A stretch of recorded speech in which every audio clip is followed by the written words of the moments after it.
Let's get to the, as I said, we're skipping some bloodline. We'll come back to it. But the thing that I would assume that most people are talking about, and I'm not in universal agreement, obviously, the whole Bray Wyatt thing again.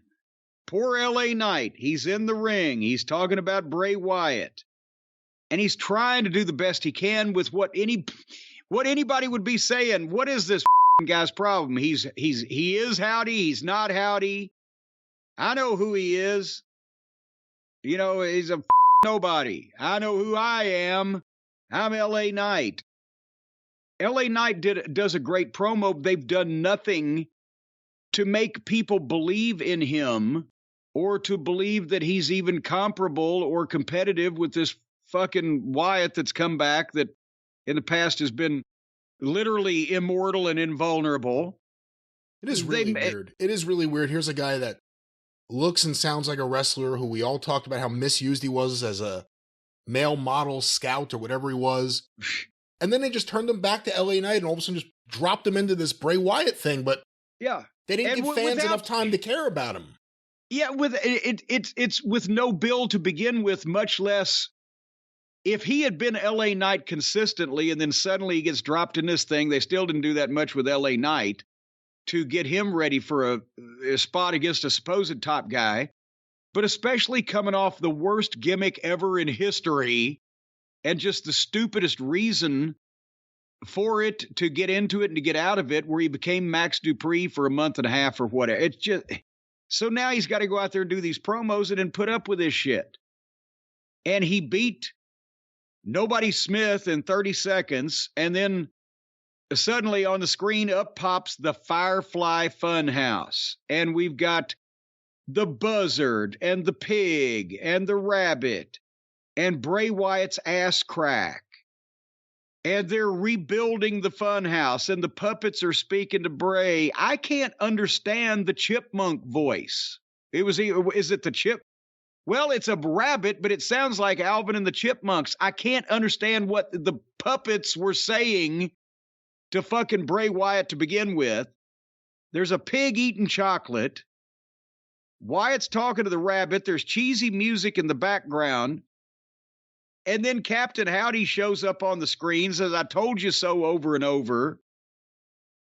And, you know, it's your fault, whatever. And then Bray Wyatt all of a sudden gets serious in the middle of this lunacy, says, I hope you're satisfied. I'm not, by the way. I'm not satisfied in any way, but I hope you're satisfied. You don't realize what you've done. You better be scared when the lights go out. And then, have a nice day. I said, Mick Foley should sue. And they play the fucking goofy music out of it's official. Ladies and gentlemen, Bray Wyatt sucks. He's the shits. He's a great promo talent that he does nothing with. This whole deal is fucking rotten. It makes no sense. It's phony. It buries anybody that's involved with it. How do you book anybody after this guy gets finished with them? And we were blaming Vince. Well, they've been doing this and Vince has been gone. And now that Vince is back, I don't think suddenly his first order of business was get that Firefly Funhouse back on television. This is what Bray Wyatt wants to do. He doesn't want to use his obvious vocal talent to be a believable kick-ass wrestler in the mode of his family tree. He wants to be this goddamn supernatural fucking moron that does this inexplicable shit that clogs this program up. Brian, do you have any ray of sunshine in this? This is exactly what I told you to expect. This is exactly what I thought we would get from this guy. He's not had one match. Not that I want to see him have a match.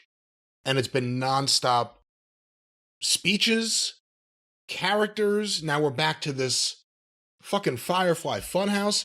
I had a little bit of hope here. LA Knight comes out there. Good promo. He's intense. You look at his eyes, he's intense, which makes him stand out compared to everyone else. And he's calling out how weird all this shit is. They give him a squash win. I'm like, all right, something going on here. And then all of this. And then the most insulting thing, maybe also how it just ends. The Firefly Funhouse ends, and that's it. We never see what LA Knight has to say or anything else. Just go to commercial. No, this is terrible stuff. And scene. I don't know. I guess you could justify Bray Wyatt's contract with the merch that he moves from his skits, but then just do something else. I mean, that's the thing. There's all these things that if we start just doing things based on what will sell merch, it's a slippery slope because there's lots of shit that has nothing to do with wrestling that you could sell a ton of. But I don't like Bray Wyatt. I don't understand why anyone in the world finds any of this entertaining or good. Or even understands it. And we talk about selling merchandise. You know what? If they invested in a bunch of, these fucking commercials you see where it's, oh, you've got to get this new amazing spotlight or this new amazing fish gutter or whatever. But hey, we're not going to make any more of them, so you got to order it quick because they've been discontinued. They get a bunch of those and just do a segment on those. That is the new scam, isn't it? You just brought that up, and I've noticed in a bunch of these. It's the greatest product that's ever been made, folks. You can't live your life without this. But unfortunately, they've been discontinued. We're not going to make it anymore. I saw that in one commercial, then I saw it in another. I was like, is this the same commercial I saw the other one? And it wasn't. So, one would think if it's so impossible to live your life without this product that somebody else would pick that manufacturing up.